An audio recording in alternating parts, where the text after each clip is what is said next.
जब लक्की राधिका को डांट रहा था, तब राधिका चुपचाप घुटने में अपना मुंह दिए हुए सुबक रही थी। उसने अपने दोनों घुटने मोड़ लिए थे। जैसे ही लक्की ने अपनी बात खत्म की, राधिका ने लक्की से कहा कि अगर वो जी सकती तो फिर मरने के बारे में क्यों सोचती। इतना कहकर जैसे ही राधिका ने लक्की की ओर देखा, तो लक्की ने पाया कि उसकी आंखों में आंसू भर आए थे। आंसू और धूप के मिल जाने की वजह से उसकी आंखें चमक रही थीं। इतनी चमकती हुई आंखों को देखकर कोई सोच भी नहीं सकता था कि ये लड़की आत्महत्या करना चाह रही थी। लक्की ने देखा कि उसका दिल किसी वजह से टूट चुका था और उसका दर्द वो बर्दाश्त नहीं कर पा रही थी। मैंने इसकी बात तो सुनी नहीं और पागलों की तरह बस इसे ही सुनाने लग गया। मैं भी ना हद करता हूं, लक्की ने अपने आप से कहा। उसे सच में नहीं मालूम था कि राधिका किस दर्द से गुजर रही थी। लक्की ने अपने आप को शांत किया और राधिका की ओर देखते हुए बोला, देखो, अगर तुम्हें कोई प्रॉब्लम है, तुम मुझे बता सकती हो। मैं तुम्हारी कुछ मदद कर सकता हूं। लक्की को इस तरह से अपनी ओर देखता हुआ देख राधिका को भी लग रहा था कि लक्की ही वो इंसान था जो उसकी मदद कर सकता था, जिस तरह से लक्की उसे देख रहा था। राधिका के मन को काफी सुकून मिल रहा था। लक्की का इस तरह से उसके साथ बैठना उसे बहुत ही महसूस करवा रहा था। लेकिन अचानक ना जाने राधिका को क्या हुआ और वो बोली, नहीं, तुम मेरी मदद नहीं कर सकते हो। उसकी बात को सुनकर ऐसा लगा जैसे राधिका को फिर से अपनी सिचुएशन याद आ गई थी। उसे लग रहा था कि उसकी सिचुएशन ही कुछ ऐसी थी कि उसमें कोई भी उसकी मदद नहीं कर सकता था। अरे तुम ऐसा मत सोचो, मेरी बात मानो, मैं सच में तुम्हारी हेल्प कर सकता हूं, लक्की ने उसे फिर से समझाते हुए कहा। उस जैसे आदमी के लिए किसी की भी हेल्प करना बाएं हाथ का खेल था और वो आसानी से किसी को भी किसी भी तरह की मुसीबत से बाहर निकाल सकता था। छोड़ो, रहने दो, तुमने मुझे हेल्प करने का ऑफर दिया, यही मेरे लिए बहुत बड़ी बात है। अब मुझे और हेल्प की जरूरत नहीं है। थैंक्स, राधिका ने मुस्कुराते हुए कहा। हालांकि उसकी मुस्कान में काफी फीकापन था, लेकिन वो लक्की को देखकर ये महसूस कर पा रही थी कि उस आदमी के मन में राधिका के लिए ढेर सारा अपनापन था। ठीक है, लेकिन तुम मुझसे एक बात का प्रॉमिस करो कि आगे से तो ऐसी कोई भी पागलों जैसी हरकत नहीं करोगी, लक्की ने कहा। ठीक है, मैं प्रॉमिस करती हूं, राधिका ने कह तो दिया, लेकिन उसे भी मालूम था कि वो उसका प्रॉमिस निभाने वाली नहीं थी। पर इधर उसके मुंह से प्रॉमिस सुनकर लक्की के दिल को तो तसल्ली मिल गई थी। उसने राधिका को अपना हाथ देते हुए उसे जमीन पर से उठाया और बोला, और हाँ, आगे से कभी भी इतना महंगा खाना मत खरीदना। मैं जानता हूं तुम्हारी फैमिली इतना महंगा खाना अफोर्ड नहीं कर सकती है। ये सुनते ही राधिका के चेहरे पर शर्म उभर आई और उसने अपना सिर नीचे झुका लिया। उसने अपने दोनों हाथों से अपने कपड़े को पकड़ा और उन्हें निचोड़ते हुए बोली, एक्चुअली मैं हर रोज 30 रुपए से ज्यादा का कुछ भी नहीं खाती हूँ, लेकिन आज मुझे लगा कि मैं आखिरी बार कुछ खाने के लिए जा रही हूँ, इसलिए मैंने सोचा कि मुझे जितना महंगा हो सके उतना महंगा खाना खाना चाहिए। उसकी मीठी सी आवाज सुनकर लक्की का दिल फिर से पिघल गया था। वो पहले ही उसके चेहरे का मुईत तो हो गया था, लेकिन उसके बाद भी जब उसने राधिका की आवाज सुनी तो उसे लगा कि वो शाम का सूर्यास्त देखते हुए किसी बांसुरी की मधुर धुन सुन रहा था। जब तुम्हें महंगा खाना खाना ही था तो तुमने लार्ज थाली और 2 लस्सी क्यों ऑर्डर की थी? लक्की ने अपने सबसे पहले सवाल का जवाब जानने के लिए राधिका से पूछा। मुझे लगा कि 250 रुपए में सिर्फ एक ही आदमी के लिए खाना खरीदना काफी हो जाएगा, इसलिए मैंने सोचा कि मैं थोड़ा सा बैलेंस बना लेती हूँ।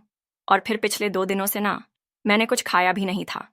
मुझे बहुत भूख लग रही थी, इसलिए मैंने एक लार्ज थाली मंगवा ली थी। राधिका की आवाज उसके हर एक शब्द के साथ और भी सौम्य होती जा रही थी। लक्की का मन कर रहा था कि वो बस राधिका की आवाज को सुनता ही जाए, सुनता ही जाए। अच्छा, तो ऐसी बात है, लक्की ने शर्माती हुई और घबराती हुई राधिका की ओर देखते हुए कहा। उसे लग रहा था कि राधिका हद से ज्यादा ही क्यूट थी। इससे पहले कि लक्की आगे कुछ कह पाता, राधिका ने उसका हाथ पकड़ा और बोली, इधर आओ। लक्की उसकी उंगलियों की छुअन से मानो ताज़ा महसूस करने लगा था। राधिका उसे अपने साथ फिर से उसी चट्टान पर ले गई थी जहां पर उसने उस थाली को छोड़ा था। उसने लक्की को एक और बैठने का इशारा किया और फिर अपने हाथ से वो पैकेट लक्की के सामने रखते हुए बोली, लो, खाओ। नहीं नहीं, मुझे नहीं खाना, मैं ठीक हूं, तुम खाओ। तुम्हें भूख नहीं लग रही? पहले तुम खाओ, लक्की ने कहा। मुझे मालूम है कि तुमने भी नहीं खाया होगा, मैंने देखा था तुम भी वहीं खड़े थे। और वैसे भी इसमें 2 लोग खा सकते हैं आराम से। मैंने अपने हिस्से का तो खा लिया। तुम अपने हिस्से का खत्म कर दो। राधिका ने लक्की की ओर देखते हुए कहा। अच्छा ठीक है, खाता हूं, लक्की ने कहा और उसके हाथ से प्लेट लेकर अपने सामने जमीन पर रख दिया। तुम भी बैठो, लक्की ने राधिका को अपने सामने खड़ा देखकर कहा। उसे ऐसे खड़े हुए देखकर लक्की को अच्छा नहीं लग रहा था।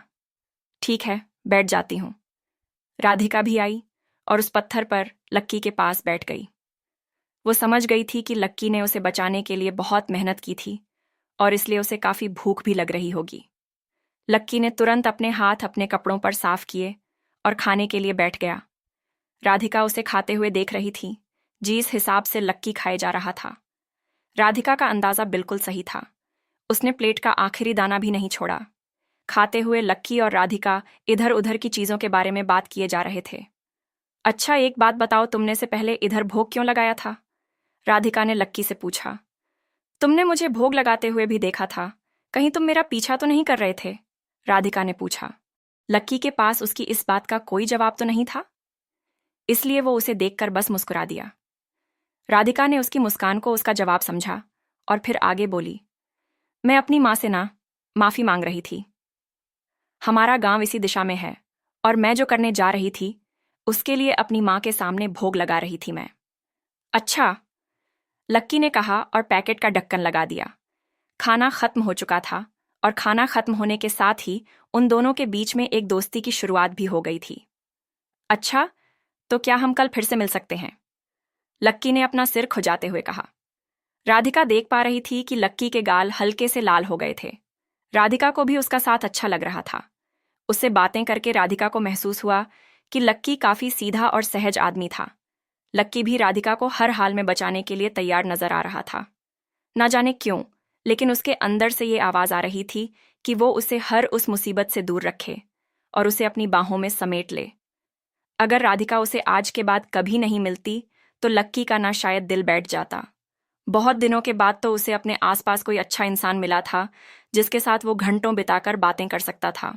उधर राधिका को भी इस चीज की उम्मीद नहीं थी कि लक्की उससे इतनी जल्दी फिर से मिलने के लिए पूछ लेगा। इसीलिए उसके गाल भी लाल हो गए थे और उसने कहा, हाँ हाँ बिल्कुल, हम मिल सकते हैं कल। लक्की मुस्कुराया और राधिका की नजर से अपनी शर्म को बचाने के लिए ढलते हुए सूरज को देखने लगा। राधिका की आंखें भी उसी ओर घूम गई थीं।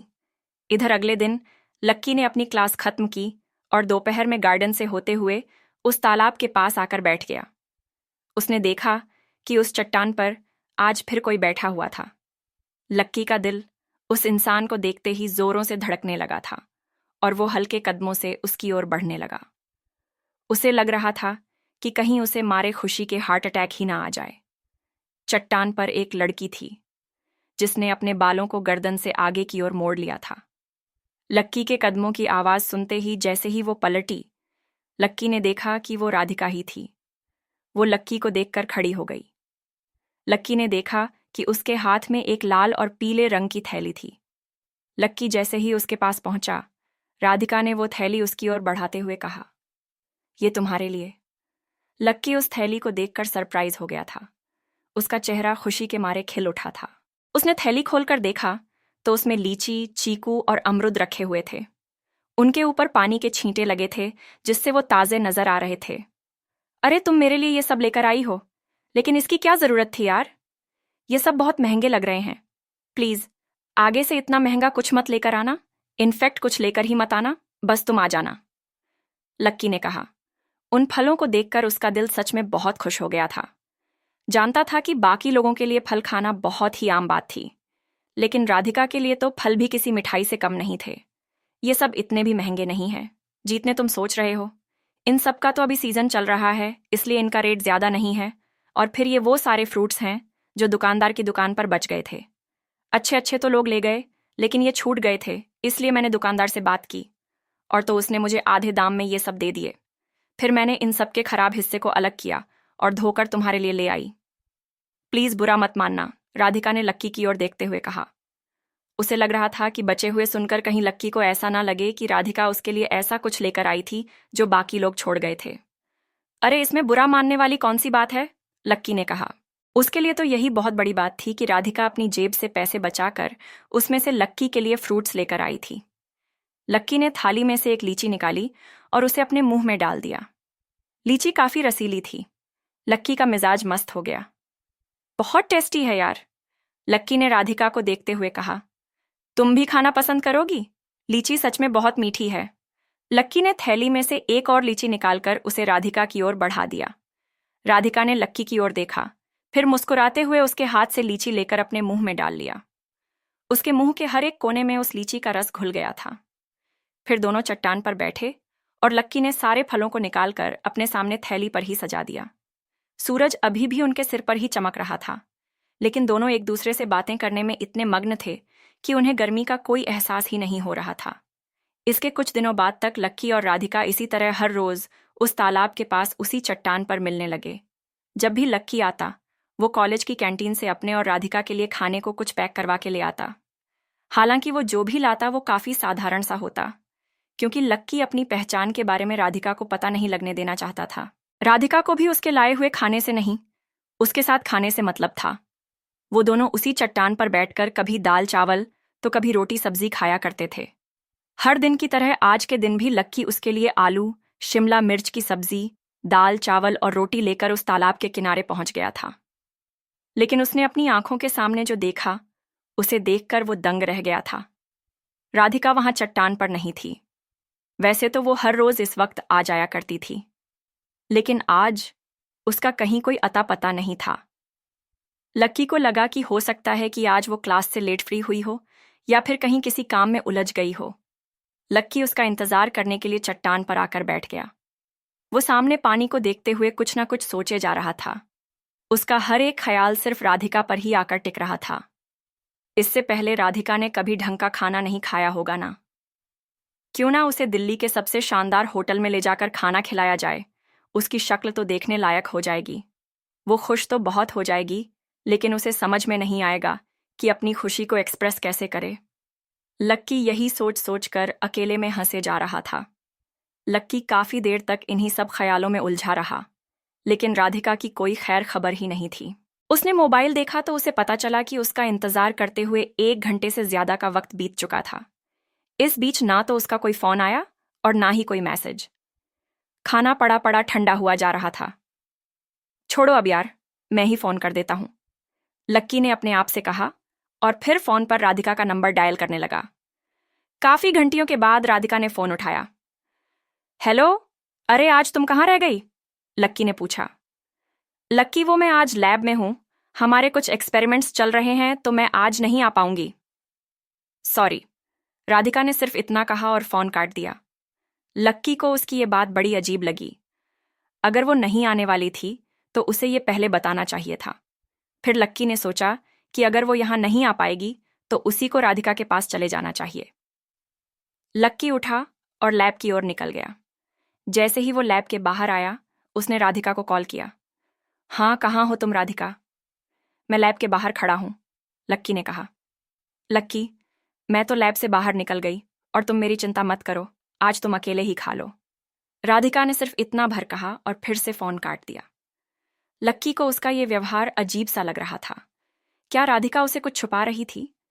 क्या वो उसकी किसी बात से नाराज थी? अब लक्की क्या करने वाला था?